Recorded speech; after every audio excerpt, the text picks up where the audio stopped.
बीच में आपके इस बोले हुए वाक्य को, आपके बोले हुए इन अपशब्दों को जो आपने चंडीगढ़ की जनता के लिए प्रयोग किए हैं, उसके लिए आपको क्षमा मांगनी होगी, नहीं तो ये जो मामला है ये ऊपर तक जाएगा।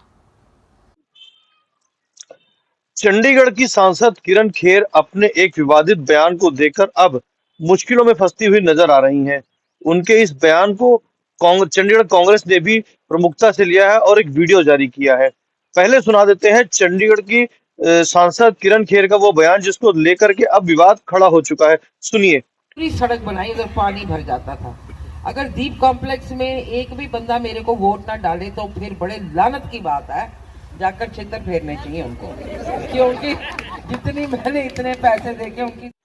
तो वीडियो सुनने के बाद मैं आपको बता देता हूं कि ये बयान कल चंडीगढ़ की सांसद किरण खेर ने एक उद्घाटन करने गई हुई थी, वहां पर दिया। वहां पर उन्होंने ऐसा विवादित बयान दे दिया कि अब ये भाजपा के गले की हड्डी बनता हुआ नजर आ रहा है, क्योंकि 2024 करीब है, लोकसभा के चुनाव करीब है और भाजपा के लिए ये बयान आने वाले वक्त में मुश्किलों भरा हो सकता है। इस बयान पर चंडीगढ़ कांग्रेस की प्रदेश अध्यक्षा दीपा दुबे ने कड़ी प्रतिक्रिया दी है। उन्होंने कहा है कि चंडीगढ़ की सांसद किरण खेर को चंडीगढ़ के लोगों से माफी मांगनी चाहिए।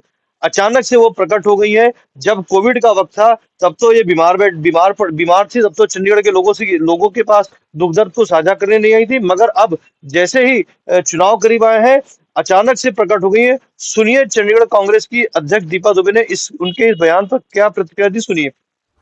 बहुत ही दुखपूर्ण बात है जो आज चंडीगढ़ की सांसद जो है वो एक उद्घाटन समारोह में गई और वहाँ जाके ये बोल रही है कि अगर मुझे वोट ना डाली तो उन लोगों को छितर मारे जाएंगे। क्या कहना चाहती है? वो ये भी कह रही है कि ये पैसों से मैंने सड़क बनाई है। मैं पूछना चाहती हूँ सांसद मैडम, क्या पैसे आपने अपने जेब से लगाए हैं? लोगों के पैसे लोगों पे नहीं लगाओगे तो कहाँ पे लगाओगे? और किस चीज़ का आप रोब छांट रहे हो?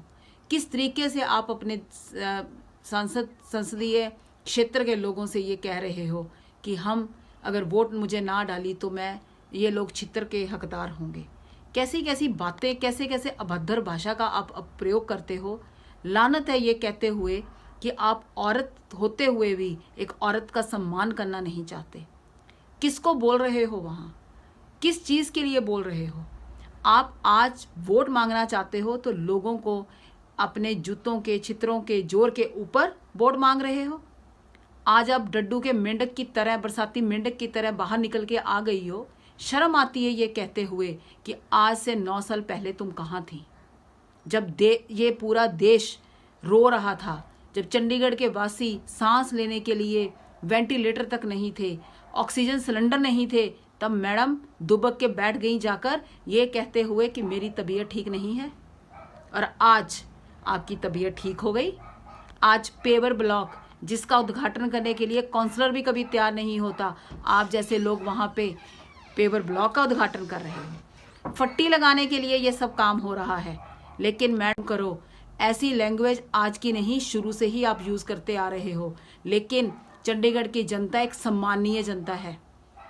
गलती उनसे सिर्फ ये हो गई कि मोदी का चेहरा देख के आपको चुन लिया गया। लेकिन आज मोदी जी को भी पता होना चाहिए कि किस तरीके से आप भाषा का प्रयोग करती हो, और महिला होने के नाते, एक समझबूझ औरत होने के नाते आप उस चीज़ की सभ्यचारिता नहीं दिखा रही हो। चंडीगढ़ का हर नागरिक आपको कीड़े मकोड़े लगता है। आप जिसको जहाँ चाहती हो वहाँ उसको बेइज्जती करने पे उतारू हो जाती हो। लेकिन आज चंडीगढ़ की जनता और महिला होने के नाते मैं ये कहना चाहूँगी कि जिस जगह पे भी आपने यह अभद्र भाषा का प्रयोग किया, उन लोगों से आप क्षमा याचनीय हो, क्षमा मांगो, उस पब्लिक से क्षमा मांगो कि मैंने आपके पास जो ये बात कही, और उसके ऊपर से आप हंस रही हो, मजाक उड़ा रही हो। क्यों? आज आप अगर नेता हो तो उन लोगों ने आपको नेता बनाया, लेकिन जिस दिन आपके पीछे से वो जनता हट जाएगी तो मैडम फिर आपका कोई नामो निशान तक नहीं रहेगा। किरण खेर के इस बयान के बाद में भाजपा के कई नेता भी असहज नजर आए। सूत्रों से मिली जानकारी के अनुसार किरण खेर के इस बयान को लेकर के भाजपा के कई बड़े नेताओं ने किरण खेर की इस बात पर कड़ी प्रतिक्रिया दी है। हालांकि ये प्रतिक्रिया अंदर खाने में आई है, सार्वजनिक तौर पर प्रतिक्रिया नहीं है, मगर बताया ये जा रहा है कि कहीं ना कहीं भारतीय जनता पार्टी के नेता भी इस चंडीगढ़ की सांसद के इस बयान से नाराज है, क्योंकि 2024 का चुनाव बिल्कुल करीब है और इस तरीके के बयान कहीं ना कहीं भारतीय जनता पार्टी को मुश्किलों में डालेंगे। कई भाजपा कार्यकर्ताओं का तो ये भी कहना था कि मैडम आपको टिकट तो मिलना है नहीं 2024 में, तो क्यों इस तरीके के बयान दे करके हमारे लिए मुश्किल खड़ी कर देती हो, क्योंकि जमीन पे तो हमें काम करना है, आपको नहीं। आपका तो क्या है, आप तो मुंबई बम्बई फुर्र से उड़ जाओगे, टिकट आपको मिलनी नहीं है। तो इस तरीके के बयान देने से आप बचे, क्योंकि जब तक आप सांसद हैं इस तरीके के बयान देने से बचना चाहिए। ये कई भाजपा कार्यकर्ताओं का ऑफ द कैमरा हमसे कहना है। अब देखना ये होगा कि क्या इस पर बीजेपी इस पर क्या प्रतिक्रिया देती है, या इस बयान को ठंडे बस्ते में डाल दिया जाएगा।